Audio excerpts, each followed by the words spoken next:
Saya Thomas Nivin Luri. Saya Thomas Nivin Luri. Saya Thomas Nivin Luri. Saya Thomas Nivin Luri.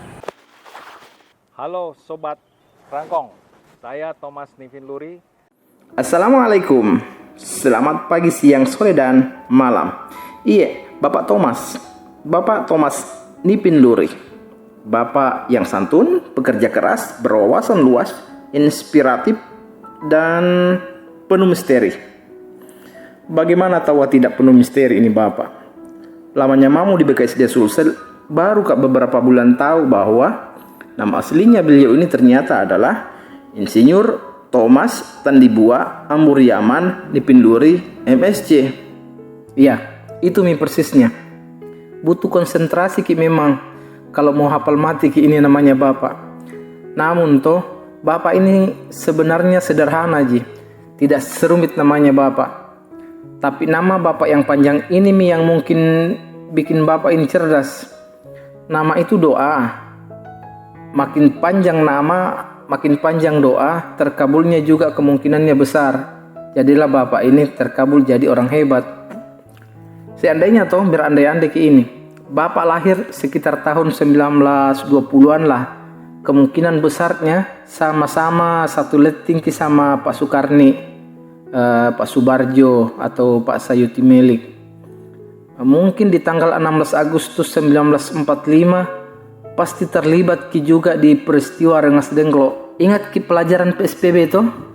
Mereka ini golongan muda yang bukan cuma menculik dan memaksa Soekarno dan Hatta untuk menandatangani proklamasi kemerdekaan, tapi pasti bantu juga konsep kemungkinan sampai selesai ketik Pak Sayuti Melik itu naskah proklamasi. Tidak berlebihan tapi Bapak ini memang konseptor ulung. Pak Thomas ini di tanggal 28 Februari 2018 mulai berkarir sebagai Kepala Balai Besar KSDA Sulawesi Selatan.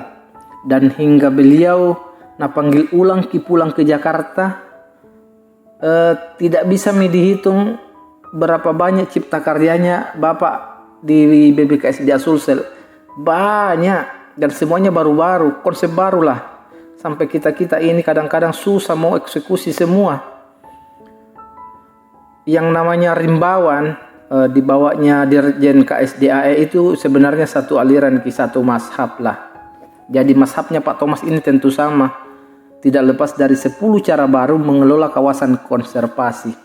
Petua keramatnya Pak Dirjen Bapak Insinyur Wiratno.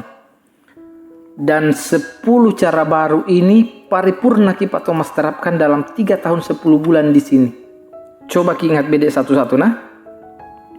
Pertama, masyarakat sebagai subjek. Lihat Latpim 2 dan Latpim 1-nya Bapak. Semuanya selesaikan Bapak semasa di Balai Besar KSDA Sulsel. Dan 2 Latpim ini benar-benar perwujudannya pelibatan masyarakat sebagai subjek. Itu Latpim 2 yang terkenal dengan talaparusinya, tata kelola, penangkaran, rusa berbasis masyarakat terintegrasi dan berkelanjutan. Itu tahu konsep besar, fondasi awal. Bagaimana masyarakat bisa berdaya terus-menerus dari adanya taman buruh. Ya dimulai dengan penangkaran rusa rakyat itu. Sama tonji di Latpim 1. Lebih banyak lagi masyarakat dilibatkan. Dari masyarakat adatnya Kemokolean Nuha di Sarawak Luhut Timur, di Palopo, sampai di Mamasa. Semua masyarakat didorong sampai terlibat langsung ke pengelolaan kawasan konservasi di sekitarnya. Belum lagi itu mitra-mitra banyak mamu itu mitra-mitra yang jalan kerjasama dengan petunjuknya Pak Thomas. Penghormatan pada hak asasi manusia. Tidak pernah mamu itu tiba-tiba ada pengamanan kawasan konservasi sampai harus merampas haknya orang, apalagi hak hidupnya dengan petunjuknya Pak Thomas. Tidak pernah. Konflik tenurial itu selalu kita dorong ke arah kemitraan konservasi dulu minimal. Ada diskusi-diskusi dulu, pendekatan di tingkat tapak. Walaupun kalau benar-benar ada yang perlu ditegaskan ya ditindak juga, tapi semuanya dalam koridor hukum perundangan yang berlaku. Kerjasama lintas Eselon 1 Kementerian LHK.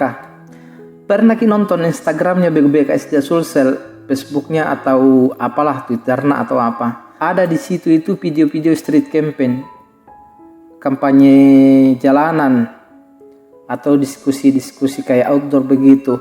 Itu konsep awalnya itu dari Pak Thomas. Dan tidak sendiri Ki, maksudnya bukan cuma BKSDA Sulsel, tapi ada UPT lain. Bahkan UPT KLHK Sesulsel sering-sering Ki baku undang-undang sampai sekarang. Capek Ki memang, karena disiapkan dari Jumat itu acara sampainya kampanye Ki hari Minggu. Tapi ya mau di apa, jadinya dinikmati Mi juga terakhir-terakhirnya. Kerjasama lintas kementerian. Selalu keingat konsep-konsepnya Pak Thomas yang mau menjalin benang merahnya terkait pelaksanaan tupoksinya BKSDA. Misalnya tuh, karena kita sering mengurus satwa, maka instansi lintas kementerian kayak Balai Karantina Pertanian maupun hewan harus dijalin kerjasama. Bahkan BNN tuh yang urus narkoba, kalau dipikir-pikir kayaknya tidak ada sangkut pautnya. Malah bisa kerjasama sampai akhirnya pelihara kirusa untuk menjadikan healing terapi bagi korban penyalahgunaan narkoba. Mantap tuh. Penghormatan nilai budaya dan adat. Bukan karena Bapak ini memang besar di Makassar, kemudian sangat hormat pada adat budaya di sini. Tapi selalunya yang kita tahu, pengamanan kawasan konservasi itu dimulai dengan pendekatan pada pemuka adat kepada nilai budaya setempat. Kemukulian Nuha di Suraku misalnya tuh, atau masyarakat adat Pitu Ulun Nasalu, Pitu Babana Binanga di Mamasa. Bapak ini paham sekali. Mereka ini mitra penting dan nilai-nilai adat dan budaya di sekitar hutan diperhatikan. Kepemimpinan multi level. Pak Thomas ini sangat paham kapan beliau harus terjun langsung ke tingkat tapak di lapangan. Tapi intinya kerja-kerja itu kayak multi level, MLM lah. Pernah bilang Pak Thomas seperti itu. Ada beda dulu itu ikuti Pak Thomas program multi level MLM, tapi anggota pasif Ki. Tujuannya hanya mau belajar soal konsepnya ini, kepemimpinan multi level, dan itu diterapkan Ki di Balai Besar KSDA Sulsel. Pengambilan keputusan berbasis sains. Ini sudah jelas. Pak Thomas ini dulu pernah di Litbang, tempatnya para peneliti yang setiap hari makanannya ya hal-hal yang berbau penelitian, sains. Dan Bapak ini selain alumni Unhas juga lulusan dari Skotlandia, Edinburgh University. Jadi tentu tidak salah-salah kalau beliau mau memutuskan sesuatu. Pengelolaan resort berbasis manajemen. Konsep ini mendorong staf yang bekerja di lapangan jangan cuma pakai otot saja, maksimalkan kecerdasan artifisial, istilahnya lah orang sekarang, dengan bantuan teknologi terutama. Kerjaan itu akan lebih ringan. Kayak semua harus punya call center, ruangan olah data atau situation room.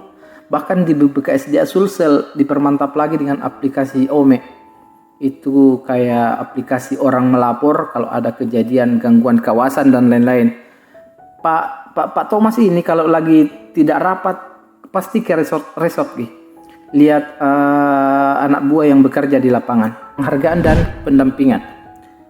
Kalau soal penghargaan jangan dihitung. Banyak namamu itu sertifikat yang dikasih ke para mitra kerja. Ini bukan soal nilai dari sertifikatnya apa tong itu. Tapi lebih dari itu sebuah pengakuan tulus dan bukan basa-basi dari BKSDA Sulsel kepada mitra.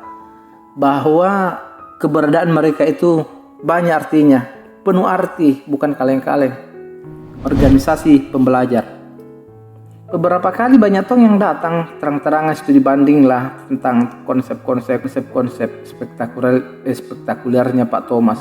Mungkin ada juga yang lirik-lirik dari jauh. Dan beberapa kali Pak Thomas tidak malu-malu bawa stafnya pergi share learning kayak di Jawa Barat, Jawa Timur, Jogja dan lain-lain lagi.